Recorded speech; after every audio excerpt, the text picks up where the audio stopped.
Hello મિત્રો, આજે હતી વ્રતની પૂનમ અને મેં કર્યું હતું વટ સાવિત્રીનું વ્રત અને આવી ગઈ હતી પૂજા કરવા માટે।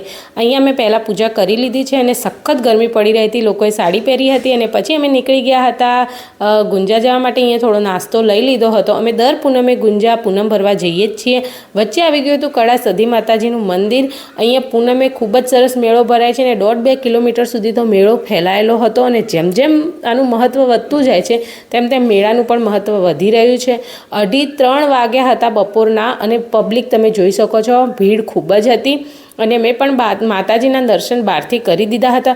અત્યારે આટલી ભીડ છે તો સાંજે કેટલી ભીડ હશે? કોણ કોણ અહીંયા સધીમાની પૂનમ ભરવા આવે છે કોમેન્ટ કરીને કહેજો। અને એન્ટર થઈ ગયા હતા અમે વિસનગરમાં। વિસનગરમાં આજે અમે બાયપાસ થઈને જઈ રહ્યા છીએ કારણ કે વચ્ચેનો જે રસ્તો છે ત્યાં તો ખૂબ જ ટ્રાફિક હોય છે, બધાને ખબર છે। કડા દરવાજે અમે પહોંચી ગયા હતા। અહીંયા જુઓ, બપોરના ટાઈમે ખાસ કોઈ માણસ દેખાતું ન હતું અને આવી ગયું હતું વસંતા બાવાજીનું મંદિર। કોણ કોણ અહીંયાનું છે કોમેન્ટ કરીને કહેજો। અહીંયા સખત તડકો પડી રહ્યો હતો અને અમારી દર વખતે પૂનમની ટેક છે જ, અમે દિવસમાં એક વખત તો પૂનમના અહીંયા દર્શન કરવા આવીએ જ છીએ અને પહોંચી ગયા હતા અમે ભુવનેશ્વરી માતાજીના મંદિરે। અહીંયા જ્યારે આવીએ છીએ ને ત્યારે એક તો રિનોવેશનનું કામ કમ્પ્લીટ થાય છે તો જોઈને ઘણો આનંદ થાય છે।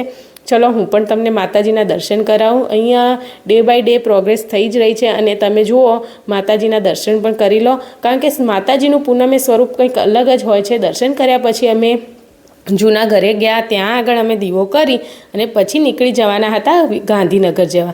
સખત ગરમીના કારણે મારી હાલત તમે જોઈ શકો છો, એસી ચાલુ હતું તો પણ હાલત ખરાબ હતી અને તડકો ખૂબ જ હતો। પછી અમે એન્ટર થઈ ગયા હતા ગાંધીનગરમાં। આજનો ફૂલ વ્લોગ એકદમ બિઝી રહ્યો હતો। મળીએ બીજા વ્લોગમાં।